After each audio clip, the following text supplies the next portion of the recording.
Hello అండి, welcome back to my channel. ఇప్పటి వరకు టేపు కొలతలతో మనము ప్యాంట్ ని ఎలా కట్ చేసుకోవాలో చూసినాం కదా. ఇప్పుడు ఈ వీడియోలో ప్యాంట్ కొలతలతో ఎలా కట్ చేసుకోవాలో చూద్దాం. ఫస్ట్ ప్యాంట్ ఎలాంటి ముడతలు లేకోకుండా హాఫ్ కి మడత పెట్టుకొని ఇలా అయితే పెట్టేసుకోండి. ఇది మెటీరియల్లోని క్లాత్ కాబట్టి ఎగుడు దిగుడు ఉంది. అలాగే క్లాత్ పొడవు కూడా తక్కువ ఉందన్నమాట. అందుకోసం నేను పట్టీకి సపరేట్గా యాడ్ చేయడం కోసం పట్టీని మైనస్ చేసి కొలత అయితే చూపిస్తాను. యాజ్ ఇట్ ఈస్ ప్యాంట్ ఎలా అయితే ఉందో అలా అయితే మార్క్ చేసేసుకుంటున్నాం. మార్క్ చేసుకున్న దగ్గర నుండి ఎక్స్ట్రా 2 ఇంచెస్ మార్క్ చేసుకొని లైన్ అయితే డ్రా చేసేసాం. ఫ్రంట్ పార్ట్ కంటే బ్యాక్ పార్ట్ 2 ఇంచెస్ ఎక్స్ట్రా అయితే ఉండాలి. బ్యాక్ పార్ట్కి బెల్ట్ భాగం కూడా 2 ఇంచెస్ ఎక్స్ట్రానే ఉండాలి.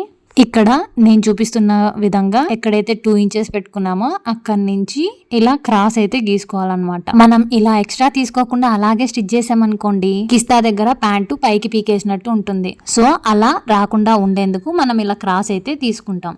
బ్యాక్ పార్ట్ కి ఈ క్రాస్ పీస్ స్టిచ్ చేసిన తర్వాత మనం మొత్తంగా బెల్ట్ అనేది వేస్తాము. ఇవి పాకెట్, ఫ్రంట్ పార్ట్, అలాగే ఇది బ్యాక్ పార్ట్.